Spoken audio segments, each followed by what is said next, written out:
So I was taking a look at Mark Carney's budget, and I think culturally Canada might be cooked, which is bad news for Canada, but even worse news for me personally. You see, back in 2016, Justin Trudeau gave out funding like he was trying to get backstage passes. CBC, the Canadian Art Council, everybody got a piece of that almost $2 billion.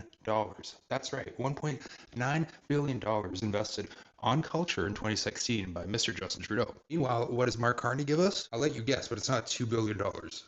$700 million over 3 years. So while Trudeau was all about sunny ways and optimism, Carney's vibe is completely different. He's asking you to prove yourself, like a real banker, always looking for that ROI. We are not talking about nation building through the art anymore. We're talking about stabilization. Now, it doesn't take a genius to know that 769 is a smaller number than 1.9 billion. But it's even when you actually take a look at the breakdown that it actually turns out to be worse than you thought. You see, that money's spread around. But most importantly, why does this matter to me? Well, I'll tell you, it involves this book, Bad Trips.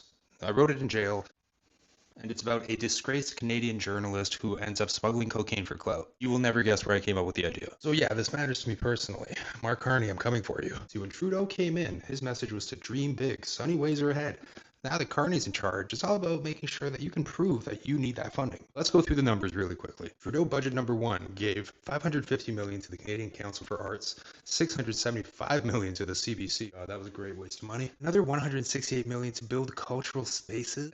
Arts as infrastructure, I don't know what the hell that even means. But the problem is that he turned on the faucet and he turned it off. Well, I mean, COVID turned it off, but all the, orders to stay home probably didn't help. The latest Trudeau budget gave money to the arts, but it was mostly to make up for the fact that nobody had been going outside for 2 years and they lost a lot of money. Compare and contrast to what Mark Carney just released, and we have $150 million to Telefilm is the company that makes most of the cool Canadian movies. The Blackberry movie, for example, which I think is the most recent indie classic that broke out, Telefilm. $127.5 million to the Canadian Media Fund.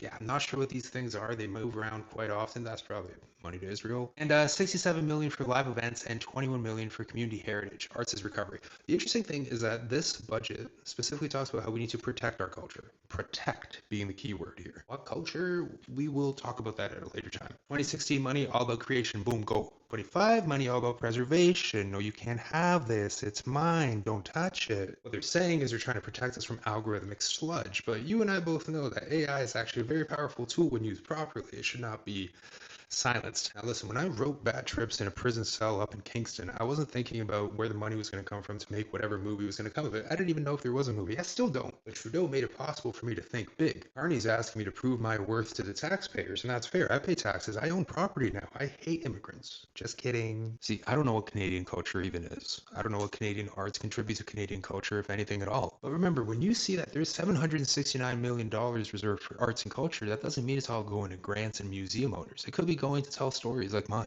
stories about being really cool. So yeah, I just figured it would be interesting to contrast and compare the Trudeau budget and Carney's first budget. And top line item from 769, it's a far way to fall from 1.9 billion.